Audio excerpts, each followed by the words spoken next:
Hello, class 7th. Welcome once again on our teaching programs. This is Sharish Shah.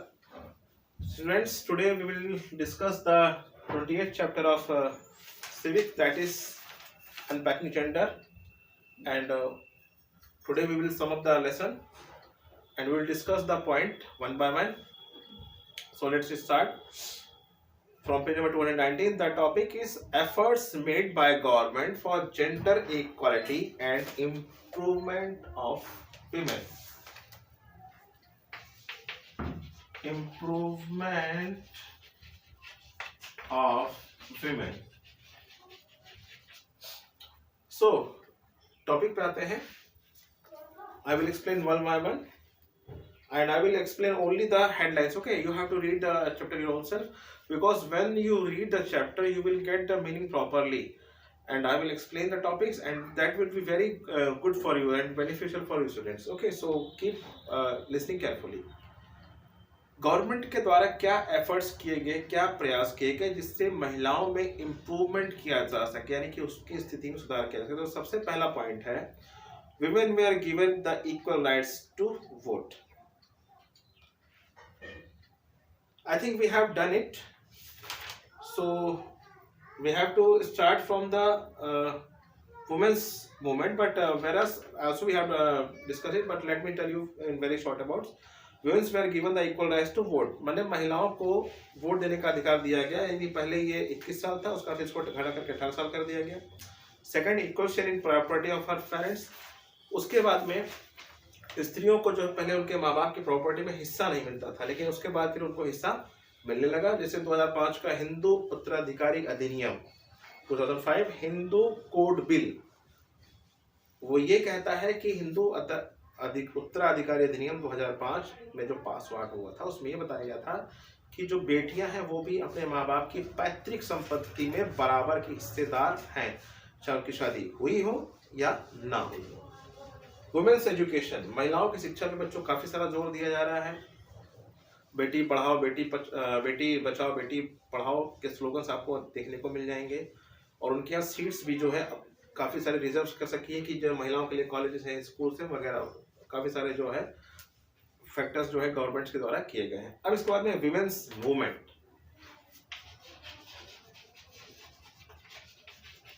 Women's movement, महिला आंदोलन. बच्चों, जो महिलाओं ने अपने लिए एक स्थान बनाया है वो यूं ही नहीं बन गया. उन्हें भीख में नहीं मिला है या किसी ने वरदान उन्हें नहीं दिया कि नहीं ठीक है आपको ये 33% रिजर्वेशन मिल जाता है, आपको ये सीट्स रिजर्व. ऐसा नहीं हुआ. विमेंस ने अपनी लड़ाई, अपनी हक की लड़ाई के लिए बहुत संघर्ष किया है. कई ने अपनी जान गंवाई है और बहुतों ने अपना बलिदान दिया है. और वो क्या क्या सिस्टम थे, कैसे कैसे थे, हम इसको देखेंगे. और इसका जितने भी उन्होंने मूवमेंट चलाई, जितने भी प्रोटेस्ट किए, लास्ट में फाइनली उनको जीत हासिल हुई और गवर्नमेंट ने उनको कुछ जो है अधिकार दिए. वो क्या क्या? सबसे पहला है girls should be made economically independent. Right to work should be granted to women so they are not a burden on their parents. महिलाओं को भी काम करने का अधिकार है जैसा पुरुषों का है, ताकि वो किसी पर बोझ ना पड़ सके. दूसरा है girls should be well educated. लड़कियों को अच्छी शिक्षा हासिल करनी चाहिए और इसी शिक्षा के बाद ही जो है लड़कियां जो आगे बढ़ सकती हैं. अब आप देख रहे होंगे कि आजकल जो लड़कियां हैं वो लड़कों से काफ़ी आगे हैं शिक्षा के मामले में. आप रिजल्ट वगैरह में देखते हैं कि लड़कियों ने फिर बाजी मारी, जो हेडलाइन आती है न्यूज़पेपर वगैरह में. थर्ड है the government should make laws strict against those who are still found demanding dowry at the time of marriage of their sons. Government ने ऐसे सख्त कानून बनाए कि अगर आप दहेज मांगते हैं या आप दहेज लेते हैं और देते हैं तो आप कानून की गिरफ्त में आ जाएंगे और आपको जेल हो सकती है. फोर्थ है all the marriage should be registered and undertaking from the parents of the bride groom should be taken that they have not taken anything in dowry. सारे जो विवाह हैं उनको रजिस्टर्ड होना चाहिए और एक शपथ पत्र मिलना चाहिए कि हमने किसी प्रकार का दहेज नहीं लिया है. पांचवा, programmes against dowry should be rated on mass media like radio, television etcetera. दहेज के खिलाफ टेलीविजन पर, रेडियो पर प्रोग्राम प्रसारित होने चाहिए ताकि लोग इसके प्रति जागरूक हो सकें. सिक्स्थ है boys should be educated so that as future citizen do not support this system.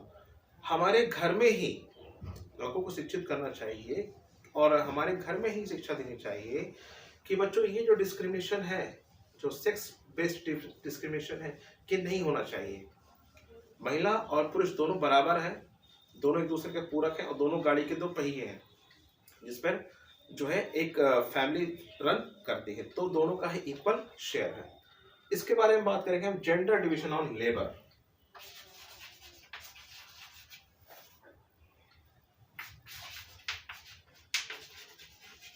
Gender division of labour.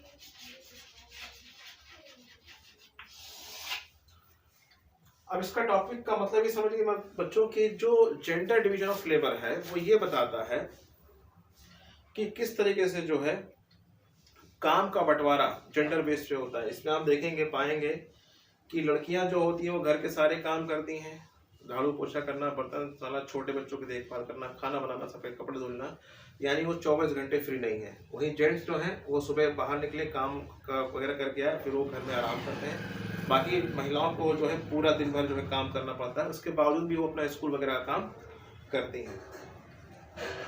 तो in the lack of physical safety for the girls, especially when they have to travel a long distance to school and other reasons hinder girls education। इसमें ये बताया गया है कि कभी कभी जो डिवीजन ऑफ लेबर है वो इतना ज़्यादा हो जाता है कि लड़कियां काम नहीं कर पाती हैं, अपने लिए समय नहीं कर पाती हैं और स्कूल नहीं जा पाती हैं। और स्कूल जाने में तो सबसे बड़ी समस्या आती है कि लोगों को ये भय सताता है कि कहीं हमारी लड़की के साथ कोई घटना ना घट जाए। जैसा आए दिन आप न्यूज़पेपर में वगैरह में देखते हैं जो घटनाएं घटित होती रहती हैं।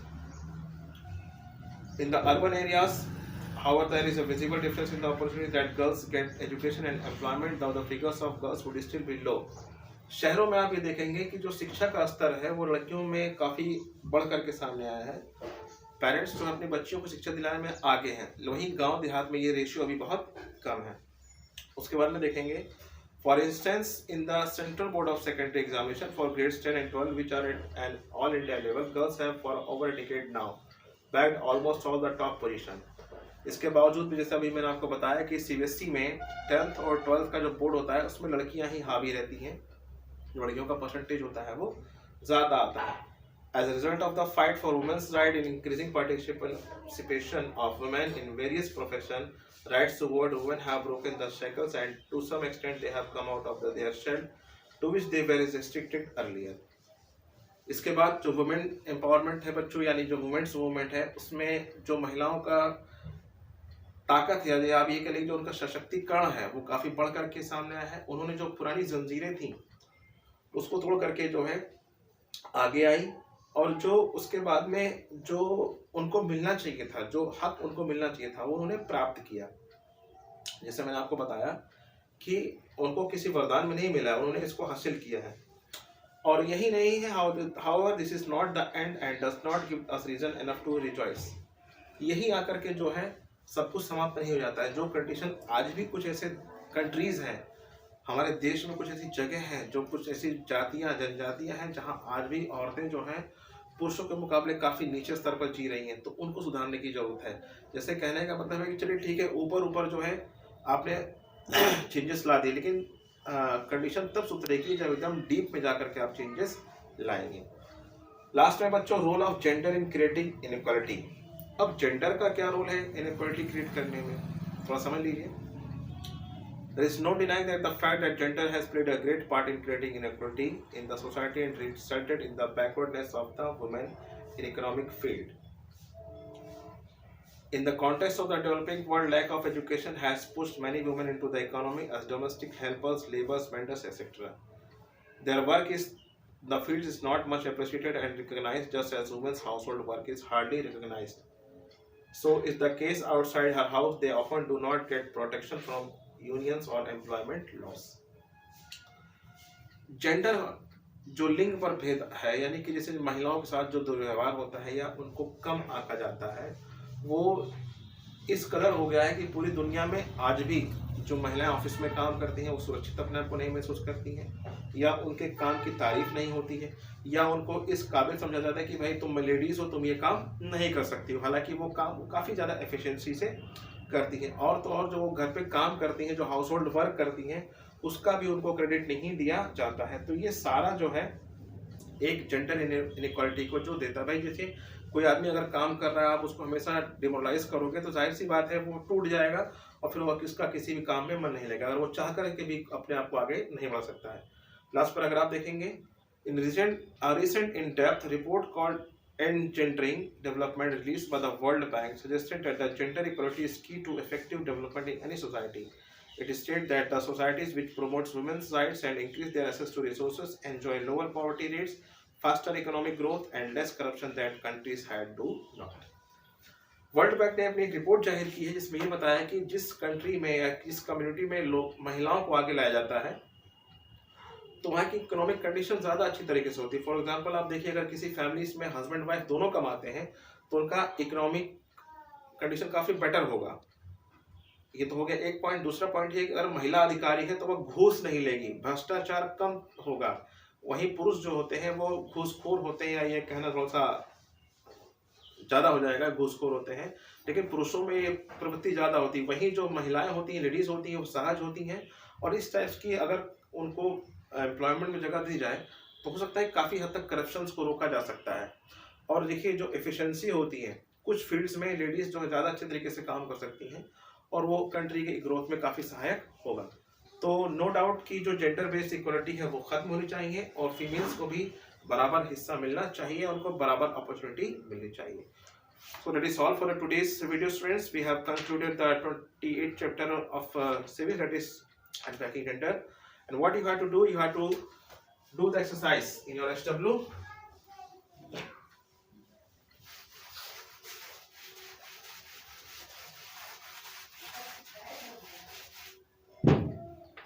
In SW, you have to do the